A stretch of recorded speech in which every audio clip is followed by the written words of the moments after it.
Yo.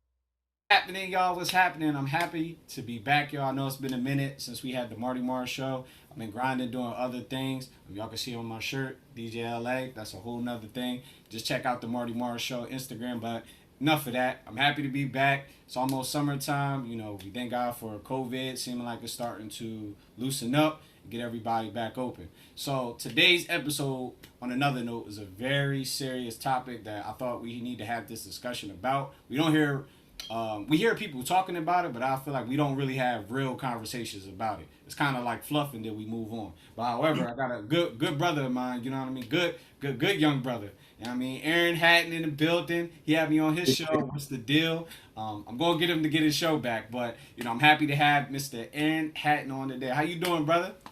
What's the deal? What's the deal, man? All is well. How you doing, Lamar? I'm good, man. I'm happy to have you on. This has been in the workshop for a minute now. I've been reaching Yeah. out to him, trying to catch up with him. But tell the little people about yourself. All right. Of course, my name is Aaron Hatton. I go by Hatton. Of course, my Instagram is what's the deal with the brand. I do my own thing as well. As far as like marketing and networking, just putting the word in my own words. But of course, a little bit about myself. I'm from Baltimore, Maryland. Born and You raised. Yeah, of course. Yeah, ain't down the hill. But born and raised Baltimore, Maryland, Delaware State University graduate. I'm an entrepreneur at this point in time, a lot of investing, real estate, cryptocurrency, life insurance things. So I'm just doing a little bit of everything, just trying to make my mark on the world, get out there and have those conversations, connect with people, and network. ain't gonna shout the bros out? Oh, of course, of course, of course. You guys see my shirt, of course. I'm also a member of the Omega Psi Phi Fraternity Incorporated. Of course, of course. This is my line brother, I would say detailing business. It's called Team Six Power Detailing. Definitely saw if you in Delaware, Baltimore, check them out. He do an awesome job for sure. Yeah, shout out to the bros, man. I had some Of good course, got a little relationships bros. with the bros, man. Good It was brothers, obvious. man. I wore the shirt. I didn't want to put too much, I want it. I Now just wore the some shirt. people don't know, so I was like, nah, let me go ahead and put it out there. Hey, one time for the bros. Now, but I'm happy to have you on. Like I said, this is going to be a dope conversation, y'all. Again, the episode is Justice or Just Us. And what we're going to be talking about is how African American, or let me correct myself, not just African Americans, minorities, period, receive a lot of injustices in the judicial system. And that's on through all the different parts of the judicial system. Obviously, court, the police, parole, all that stuff. We're going to get into that. We're going to be talking about some real serious questions. So let's go ahead and get into the first question. What do you think? And I really want to hear your honest feedback when we talk about this. Do you believe our judicial system is fair? Oh man, I know this is something I could talk about for hours, but so at this point in time, I feel like through all the history of mankind, everything that you can physically go see in history books that shows the history of African Americans, the histories of minorities, that of course the judicial system isn't fair.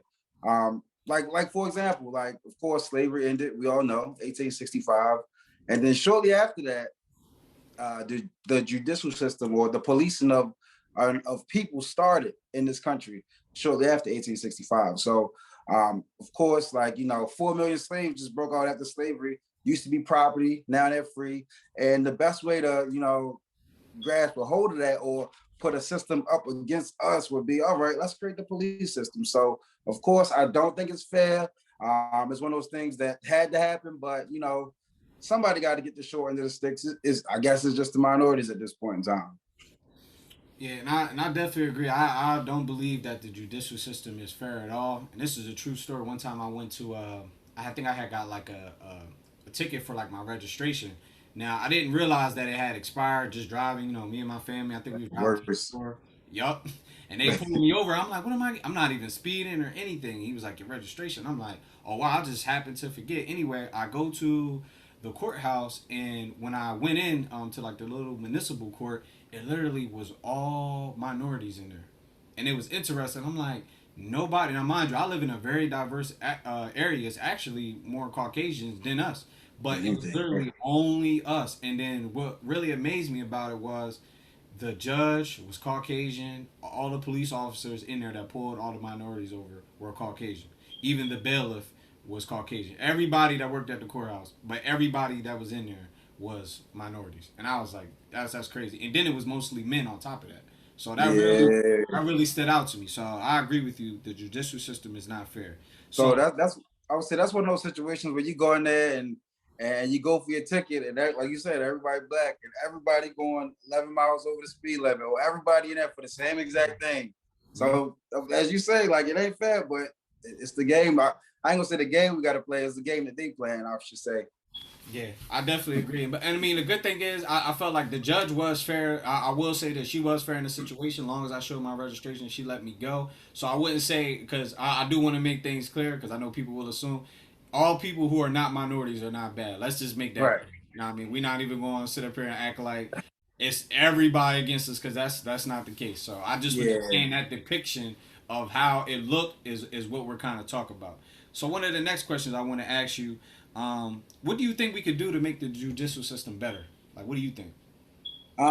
Me personally, I feel like our country, of course, United States, we believe we are the world leaders, I should say, but I feel like we should take a look at some of those other countries out there that have judicial systems or prison systems where they actually rehab or give people schooling, like Denmark, Norway, Finland, Sweden, like some of those countries who have people who go into the judicial system and come out and want to be a better citizen in society. Not just, all right, you committed a crime, I'm gonna lock you away, throw you in a cage for 30 years, make you fight for your life, fight people, horrible food, and inhumane system. Like, that's just a lot, man. I just feel like we can do something to better our people, opposed to just throwing a person away for making a mistake. And that's what the judicial system always does. All right, you got caught with, say, you live in a rough neighborhood. Some areas open carry, like in the South. Right. You carry a firearm. Of course, your Second Amendment right is the right to bear arms. You carry a firearm, you get caught, and just so happen you get thrown into the system. In some states or some areas, you're gonna sit and do some time just for carrying a firearm. Like the state of New York. The state of New York, you get caught with a fire. I believe it's Five? time for the firearm, time for each bullet. Like, it's just like, come on now. Like, is it really like, all right, we got the right to bear arms? Is it really like, all right, for us or against us? Like, come on now. So let me actually, I'm gonna throw another question in there. What? Because I think you said a lot of good things, but what we as people, what position should we get into to really impact that change, right? Because we all agree that it needs to change, but what positions do you think we need to get into to make it happen? So of course, I feel like at this point in time, I feel like slowly but surely we are making progressive steps. But I just feel like as living in this time period, we probably won't see that like direct change, or somebody come down like, okay, we cancel out these laws and change things like that. But I feel like the first start is like, at this point in time, we got Kamala Harris in the White House as the vice president. So I feel like that's the first step, because sooner or later it's going to be like, it's going to be too many of us. It's going to be like, all right, we got X amount of African Americans or X amount of minorities in the Senate or X amount of people in the House, or just more people that get in those roles and those positions that say, okay, take a look at things, because maybe those rules and laws that this country made back in the 1700s, when minorities wasn't considered a human being, like, maybe aren't right. Like, certain things like that just plays a part, and I just feel like it just takes time. It's not like one straw gonna happen and then everything's gonna happen, but I feel like it's a progress thing, man. It's gonna take a long time, because of course, what the civil rights movement was 50 years ago, 40, 60 years ago. Mm-hmm. And it's just like, come on, man. Like, we moving forward slowly, but like, it's gonna take something major or a lot more progress in order for us to be like, all right, we gotta feed the people in prison real food, or maybe give them an organic option, or maybe let's help with mental health instead of just putting you in a closed room by yourself 23 hours a day for 10 years. Like, it's crazy, man. I like what you really said too, and I wanted you to bring that out because I was gonna see if you wanted to say it, that we need to be as people, we need to be in those positions of powers. I don't think, and it's again, it's not everybody, but a good amount of us, even myself, I could do better with following the government. Voting even for my local, all that good Yeah, stuff. We don't realize that that's where the power is. The president is just the face. And we yeah, look at that like, oh yeah, people. I'm gonna be real. I'm gonna say this. Black people thought Barack Obama was gonna save us. Let's yeah, be real. for Don't real. get me wrong. I was happy. And let's. I'm gonna even push the envelope a little bit further. Let's be all real. Barack is not even all the way black. I'm talking about like me and you. You know what I Yeah, mean? That we really from here. You know what I mean? You get the yeah, context of what I'm saying. You know what I mean? Like so. Even with him being in office, that still didn't necessarily change everything. Now, don't get me wrong. It definitely was a good step in the right direction. I commend him because obviously he showed grace. With people up there calling him all types of racial stuff. I no can only scandals. imagine. You gotta praise him for that. No scandals, none of that. Right. So I can only imagine the stuff he's been through because people look at the president like, oh, it's just flying around. Like, no, it's a lot of stuff you have to deal with. So I commend him. But that was only just one little small facet. Like we talking about, you gotta be people. We gotta be in those real positions that are local that impact the president, so on and so forth. Because if not, we're not going to get, like you said, anywhere, and it's going to continue to be slow. But we need to step it up. Now, how do we get into these positions? I'm gonna be real, and I would definitely want to hear your thoughts. If we want to be in positions of government, for one, we gotta be professional, y'all. We Yeah, can't come in there with that. Now, don't get me wrong. I got my down moments when you know what I mean, and with da the da da. guys, with yeah, Right, but when we're in front of these platforms and these settings, we gotta learn how to address people. We can't be so quick to just, in other words, chop everybody down. We gotta learn how to yeah, work with people. That's why I'm gonna go in today because here's the thing: some people don't take black people serious because we come with that attitude, like yeah, that reputation of the angry black person. Now, don't get me wrong. Here's the thing: we know other races get angry all the time, but we have that perception. But what we should do is not give them any fuel to add to the fire, and instead have ourselves together. But I don't know of what you think. course.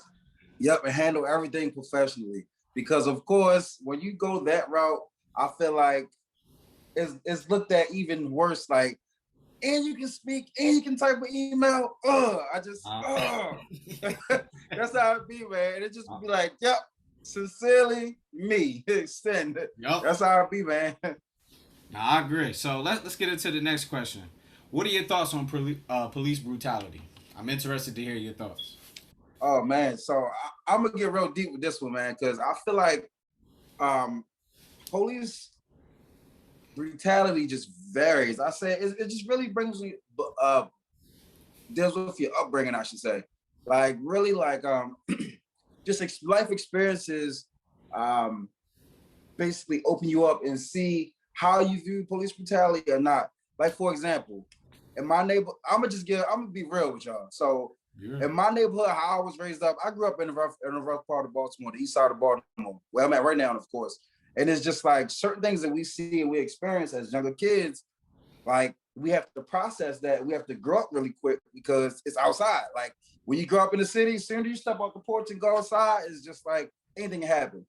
And when you go out into the streets and things like that, and people talk about police brutality and people talk about police just beating up people, like, yeah, it happens, but it's really just your life experiences. In my neighborhood, like, I've literally, at 6 or 7 years old, seen a police literally just harass people.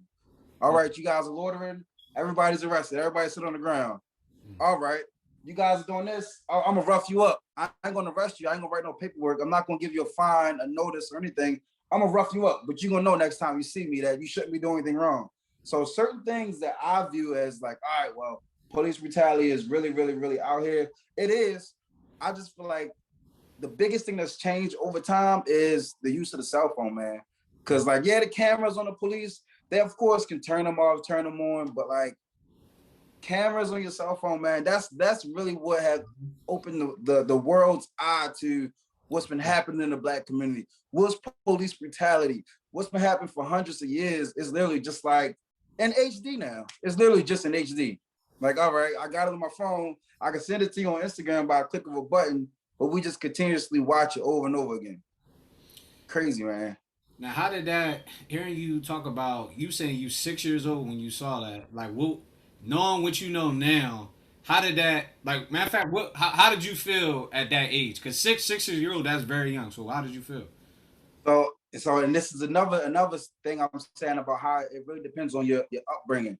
Because, for example, at 6 and 7 years old, when I walk to the corner store and there's Jim and Johnny out there at the corner store that's been in the neighborhood, that knows my grandparents, that knows my whole family, it's like, hey, come on, let's go in the store, get whatever you want.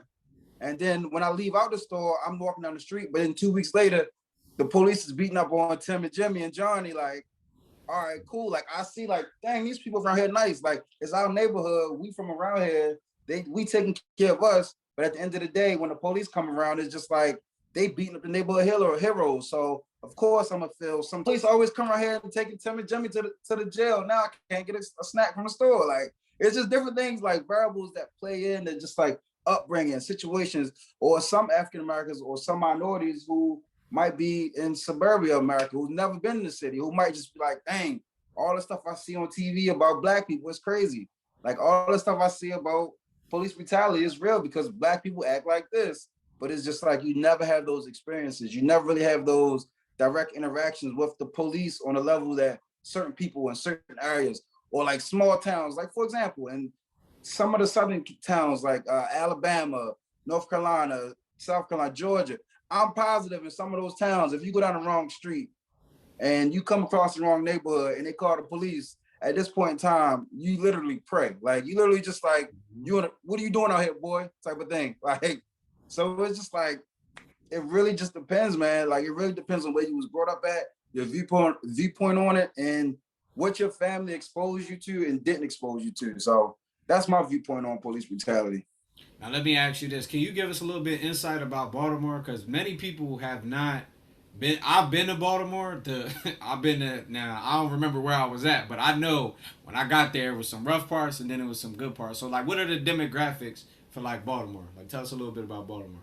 Baltimore is majority African Americans. So of course you have your areas where other demographics or other cultures come in and come to play, but in the city is more so like all Black people. So like even in some of the more rural areas or some of the areas where they try not to, I would say try not to. That sounds kind of bad. It's 2021. The areas where they don't want to, like some of the nicer malls, nicer living areas. We there. Like it's Black people everywhere. And yeah, it's rough. It's a rough area. Like, for example, in the last 6 years, Baltimore has had over 300 murders, like each year for the past 6 years. So it's just like one of those things where we live and we grew up in it. Like you love it, but you hate it at the same time because it's just like as much as I love these same streets, I lost a lot of friends. Like I lost a lot of friends growing up to these streets. So yeah, the police brutality plays a part, but then again, we the biggest problem. Us being us, we the biggest problem, I should say. We got to stop doing what we doing. Facts. And I'm glad you said that because most people don't want to be real and say that, we don't get me wrong. We obviously see police are doing stuff wrong too, but when are we going to say, what I'm doing is wrong? Let's not just put it all on one person. So I'm glad you said that. And I also thank you for sharing about Baltimore because some people don't get the context of like, yeah, they seen The Wire, but people need to really understand like it's not no reality show. Like this is real life that is happening. You know what I mean? So it's so funny that you say that because everywhere I go, people say, "Oh, like The Wire, like you live where The Wire, like was you live where they recorded that?" I'm just like yeah, like that's literally my neighborhood. Like, but the craziest thing about it is that blow my mind is that it's 2021 and The Wire came out maybe 2002, and people still talking about it. But it's just like y'all think The Wire was something crazy for real, for real. Imagine being from the city and living it, like and things getting advanced and people doing it more than just taking you in an abandoned buildings type thing. Like it's it's a whole different world. Like some people be like, oh, some like small cities like people call what Chicago, Chirac and things like that. Like we always think we the world leaders when it comes to everything. I just feel like we behind on a lot. Like we could literally be a third world country. Like I feel like the way we live is like third worldish. Like it's different, man. It's real different opposed to being in Calabasas or somewhere that's like big time, Miami or somewhere like that. It's just different. And see, people, and this is stuff that people need to hear. Like, now, you in America talking about you live like a third world. Because some people get the impression, like, nah, because I ain't gonna lie, like, obviously some of these other nations, like the, Hades, Jamaicas, and stuff like that, it's poor over there. And they could still consider to some extent third world countries. But people don't realize, like, America is not just everybody over here ain't living in no mansion, everybody Yeah, like nah, like a lot of us struggle. I mean, I stayed in shelters, all types of stuff. Like people is not what people think. So if people are starting to see that African Americans, it's not that we just lazy or we just want to live a certain type way. There's some people are like that, but the majority of us is just where we was at. We ain't had no choice. yeah. And then another thing that kills me too, like when I made a statement saying like, of course, like we kind of live like in a third world country. I want to make sure I like just specifying what I mean by that. Mhm. Not like where I live at, like just dirt roads or anything like that. I mean like no, like Monday morning in Baltimore City, we had 10 murders this past weekend. Like that's like crazy stuff. Like every weekend or every day when you wake up and the news is on, and only thing you just hear is to repeat the same thing over and over again. Don't get me wrong, it's some great things, it's amazing things that come out of this city. But Yeah. at the end of the day, the things that's stopping us from going forward is the stuff that's on the news every day. The armed robbery, the carjacking, the home burglary, the murders, like that type of stuff is stopping us from moving forward. So literally, it's like you said, like the name of the show. Is it just us or just us? Literally, like Yeah. literally. So, all right, I'm going to ask this question. This is a very controversial conversation, but look, we already in there now. So, We we're here going to now. ask this question. So, do you believe citizens play a role in police brutality? What This do is this was another question that I really wanted to talk about too, because every situation vary. Every situation is different. It depends where you grow up. Like for example, a citizen could be standing by and, you? for example, my story earlier, Tim and Jimmy and John from the corner could be running from the police. Mm-hmm. And the police don't really want Tim and Jimmy and John. Tim and Jimmy and John might be the low man. Mm-hmm. But everybody around recording, everybody around talking smack to the police.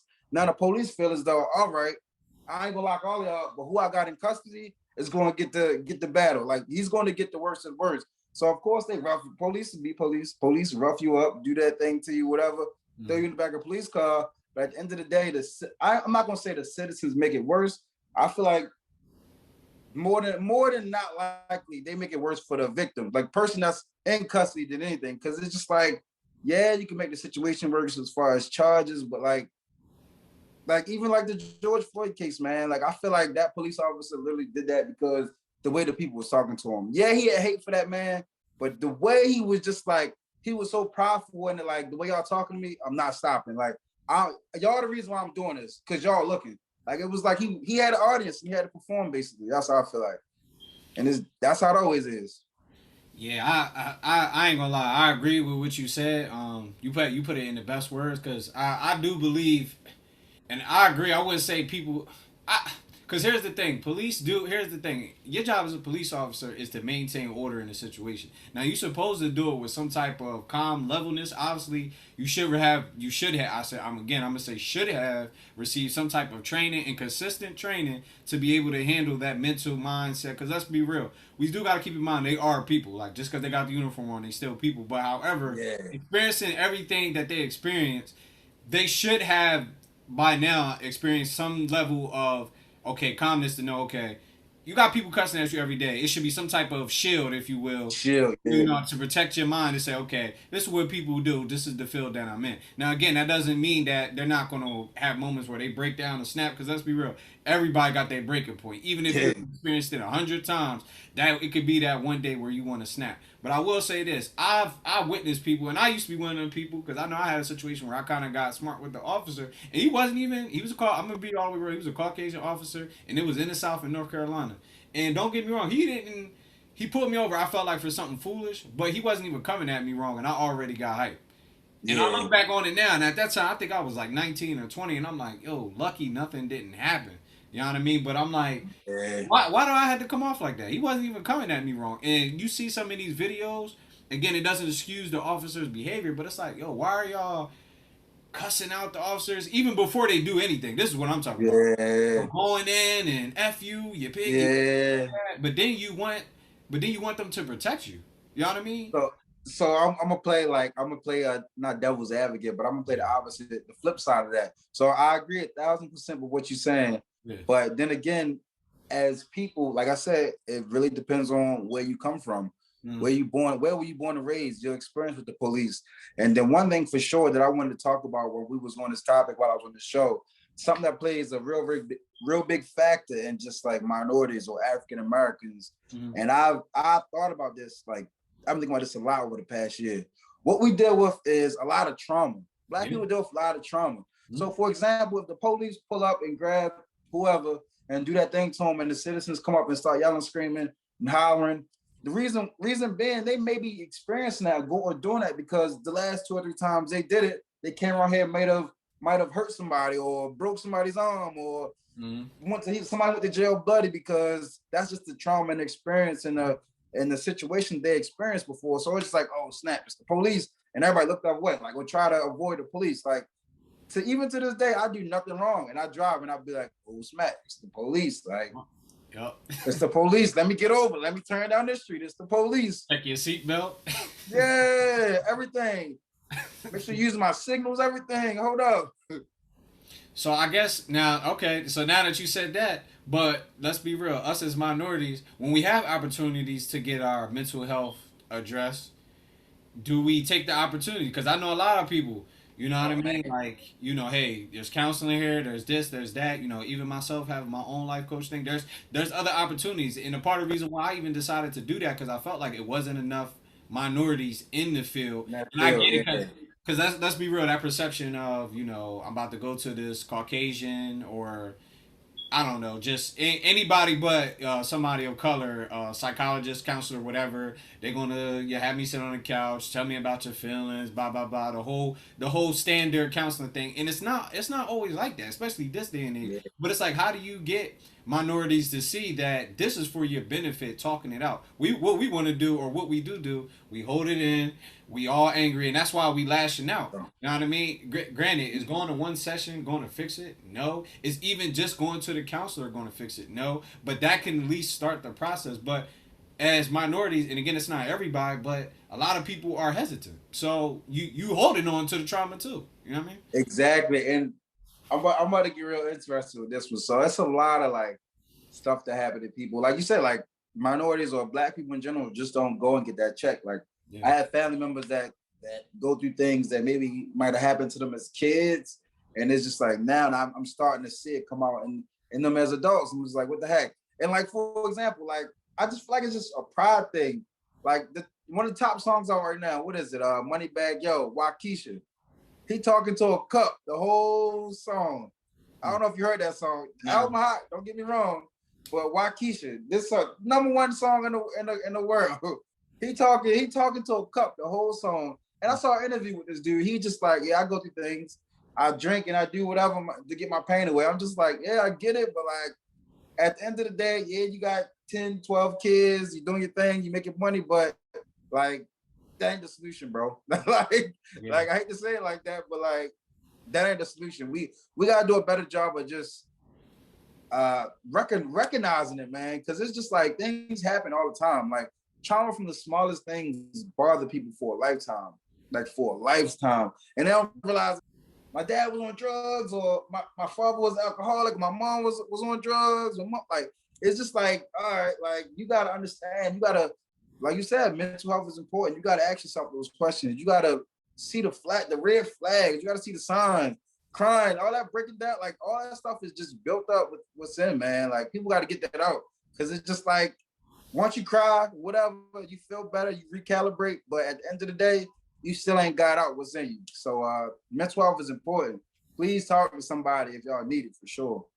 I agree, and so we're going to get into just a little lighter note. This is our laugh out loud moment that I like to do with my Yeah, guests, and it's just a little lightweight to ease. We talking about some heavy stuff, but we still need to learn how to have fun and learn how to be around each other. So the of laugh out course. loud moment is when the guest this time tells us something funny, rather in relation to the topic. So I know this topic is a little heavy, so I already told Mr. Hatton if it's not. If it's too insensitive, that's fine. But hopefully he got something for us. So give us your funniest moment. Any funny moment? Um, so running with running with the police used to say. A funny moment with that, not running with the police, but a laughable moment, I shall say, right? Yeah. Okay. Oh, yeah. So I got a pretty decent car, I should say. And when I first got it, I got a V8 in it, and I would just always try the highway. I Oh, would it's a always sports try the car. It's highway. a sports car. When you said It's V8. it's yeah, it's a nice car, man. So I never forget. I think this might have been my. So I got a ticket like the first week I got the car. I was like, whatever. But like later on, I lived in Delaware at the time. I lived in PA, but I was driving through Delaware, and I was going, maybe going 85, 90 up Route 1. And then the police, like I pull over, I get myself together, I roll my windows down. So I got a system. Look, you ain't gonna shoot me today, officer. I roll my windows down, put my hands on the steering wheel. I talk to him, whatever. He walk up, it's a black guy. And I'm like, all right. My heart gets a little bit lighter, like, all right, maybe he ain't on no BS today or whatever. So he just like, yeah, man, he was going pretty fast back there. How fast you think he was going? Speed limit like 65. I'm like, what, like 70, 75? He like, no, you was going 100. I was like, yeah.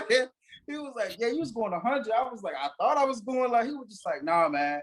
But I just got my car washed. I just got it clean. It was smelling good. It was everything. So what he did was he came on the passenger side. So I rolled the windows down. So he leaned his head in the car and said, you know what? You keeping this car clean. It smell good, man. I'm gonna just give you a warning. I was like, what? I was like, a warning? Like a warning? Like, I was just like, thank you, Jesus, after that. Like, literally, thank you, Jesus. But it wasn't as hilarious, but I got off. Like, going 100, he was just like, this is a nice car, yo. You gotta slow down. Like, it was just like, he had to go to Del State, man, to be honest with you. He had to be a young dude from Del State or went to Del State because I had my Del State thing on the license plate. Mm-hmm. It was just crazy, man, because I just knew I was either about to get my license suspended or something was going to happen. But that just like, that changed my experience with police for like a year after that. I was just like, all right, police cool. Yeah, so it's always two sides to the coin, man. All right, so we're gonna get to. Thank you for sharing that, man. Shout out to that officer for letting you off. Thank you, good brother. If I knew his name, I'd shout him out. You know who you are. Hopefully, if you watch this, brother, we appreciate you, man. It was about 2 years ago. You know who I am. So, just any final remarks as we close out, y'all. We know this was a heavy conversation, because you kind of already went in on the George Floyd thing, so we ain't even gonna go into that because I know that's a heavy, a whole nother topic for the day. But any final remarks or anything you want to say to the people? You can kind of close out with how you felt about the conversation, anything you working on, so on and so forth. Your social media. This is your time. Okay. All right. What's the deal? Of course, it's Hatton. Follow me at What's the Deal the Brand. At What's the Deal the Brand on Instagram and Facebook. My biggest thing is the topic was amazing. I love talking about topics like this, just the history of our country, the history of the policing, just history of us, just Black people in general. But of course, I try not to hone too much in on things like this, because that word I talked about before, like trauma is like a big deal. Like I realized this year when I watched what's the Fred Hampton movie that came out? Judas and the Black Messiah. I watched that movie and I realized when I watched that movie, it was like trauma, like all over again. So what I did was I refocused my mental on things that I can control and things that I want to focus on to better myself, better my family, and things like that. So of course I've been doing this, but I want to put out some gems. Everybody, please invest your money, whether it's cryptocurrency, stock market, Roth, IRA accounts, whatever you guys are doing. Make sure I got life insurance. Please take care of yourselves, because at the end of the day, we all gonna go. Just make sure that everybody is well taken care of. And at the end of the day, hustle for your last name, not your first name. And I would say, look at life like this. Life is always what you make it. So if you want to live a lifestyle of rich and fabulous and spending unlimitedly and doing your thing, you got to make that change. You might need to take a step of faith and do what you got to do. So at the end of the day, whatever y'all decide to do, push forward, be 100 with it. And I support everybody out there, especially if you look like me. Come on, man. I'm all of us trying to win. I'm trying to get everybody to win. My man Lamar winning. I want everybody to win. That's all it is. So thank you, good brother, for being on. It was an awesome conversation, and I hope everybody that's listening was inspired by the conversation because it's transparent, and we really need to have this conversation, especially. And I hope this was a good example to see with everyone that is two young African American men who are college educated who came from rough environments, and now we are here having this conversation. So especially to my men, especially our colored men, we don't have to be against each other. Even me and him, we in different fraternities. We don't have to. None of that matters. None of that matters. None of that We all matters. in this together. We trying to build each other up, and we want this to be a good example for everybody that we can come together. And we hope that everybody was inspired by this. They learned something, and we see that with everything going on, this is for us to be unified and to come together to. And I'm gonna just keep saying it. Come together.